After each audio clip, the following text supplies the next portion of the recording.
Breaking news. Welcome to today's headlines. Armed soldiers face off with Wike's officials in gunfire-fueled Abuja demolition. To my dear listeners from wherever you're listening from, good morning, and please before I go into details, kindly please ensure you like, subscribe and share. Tension erupted in Abuja on December 18, 2024 after soldiers allegedly acting under the orders of a senior officer clashed with development control officials sent to demolish illegal structures in the Sabon Ludwell area. The demolition was being carried out in accordance with directives from the Federal Capital Territory FCT Minister Iyesom Wike. The targeted property, located on plot 416, is said to belong to a major general.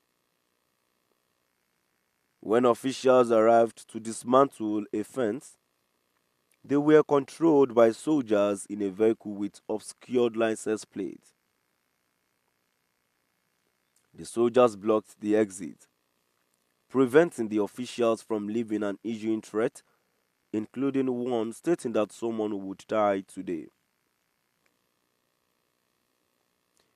Reports indicate that gunshots were fired during the altercation as the soldiers attempted to intimidate the demolition team.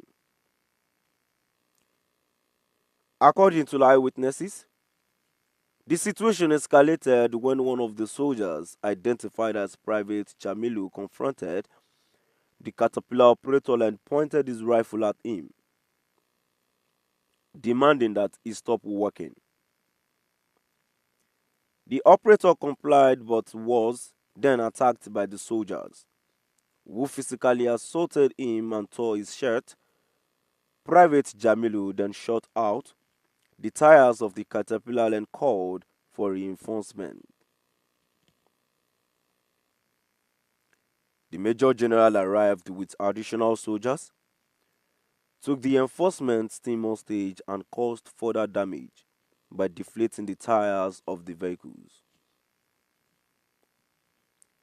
3 Lux vehicles were reportedly taken to the Major General's residence, and several enforcement officials were detained for hours.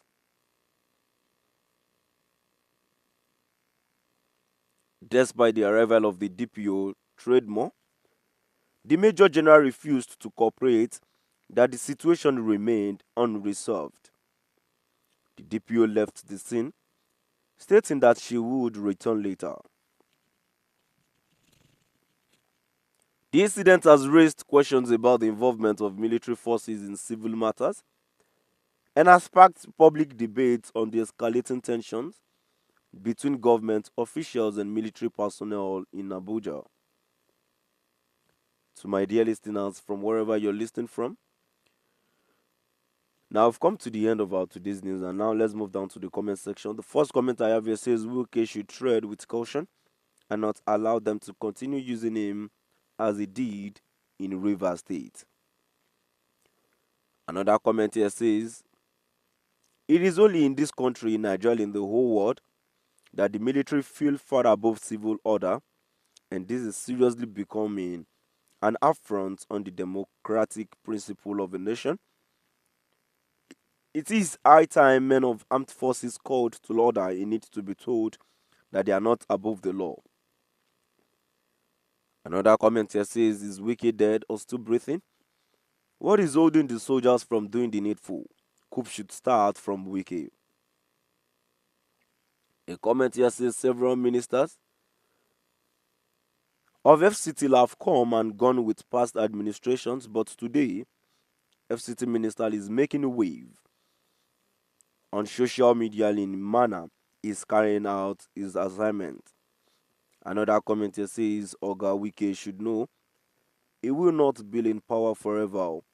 Who gave these lands out in the first place? Because I'm not understanding again. Their fight shouldn't affect poor citizens. I beg. Na na them they share things to themselves.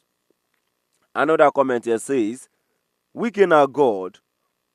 Wike na God in be make him go rest because of power in the dry every day. Like waiting I no understand. And the last comment here says, we are very close to the turning point for Nigeria. We go use this story take old body for the Christmas. Who won't die? Don't see who go bury am o. Everything complete. Now to my dear listeners, now we have come to the end of our today's news. Now please do drop by at the comment section